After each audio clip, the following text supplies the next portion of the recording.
go about your research? Perhaps Angela Barton, you could start us off. What helped me a lot was visiting Orador about 4 times.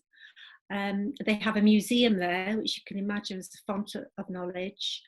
The internet is fantastic. I watch films, read books, read newspaper clippings. Although the 6 survivors have died now, I've managed to read their memoirs. So an awful lot of places, really. And I think reading other novels of the same genre really helps, because you just pick up little facts here and there that you didn't know that you can weave into your story in a different way. Yeah, really good. About you, Angela Petch? Well, I think it's a combination of 2 things. I speak Italian fluently, so there are still some people alive in the village where we live who can remember the war.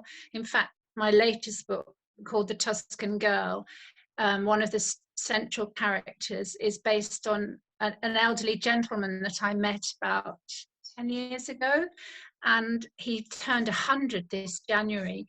But he I was walking, I met him, and he started to speak to me in English, and it turned out that he had been a prisoner of war in England. So I was able to research his story.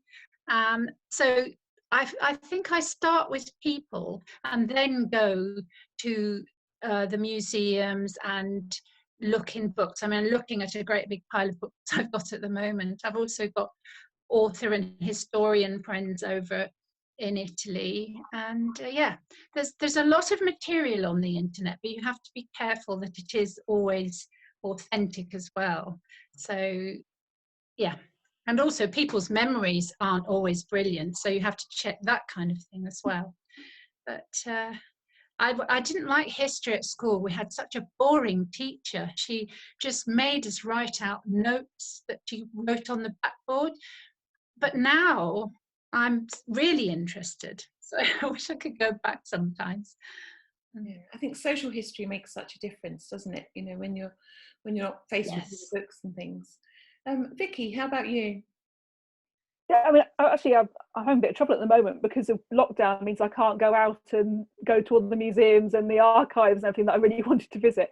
I do read a lot of diaries. I mean, with the pilots, there are lots of diaries you can get and read, and they're really full of lots of information. With the women, it's much harder because they don't have so many diaries written by the WWIIs, but there are some, so I've got those. But there's an excellent resource on the BBC website called The People's War, which has lots and lots of personal recollections. I've been devouring those. There's little snippets. They're just brilliant.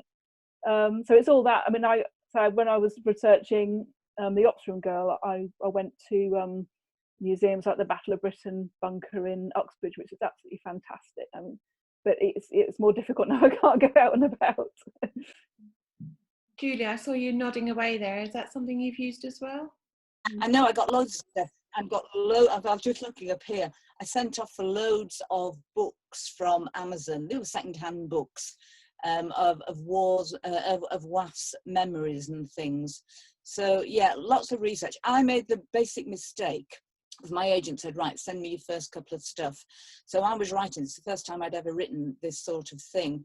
And I think what I did was I did the research and then tried to put it into the book, and she said, no, this is just coming over so wooden. You're making the mistake that a lot of people do when they first start writing history. So I had to get rid of that all and start again. I was trying to get into the fact that the pillows for the WAFs, they were called biscuits, and so I was determined to get that in somewhere, and it came over as terribly wooden. It didn't come over naturally. So I think you have to be careful when you look at research that you don't put it down as if it's a history lesson, really. Yeah, Jane, how have you done with your research?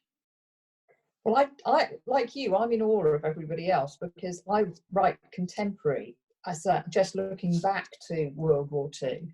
So I don't have the issue of how would they have made a cup of tea and all those sorts of things in the first person narrative.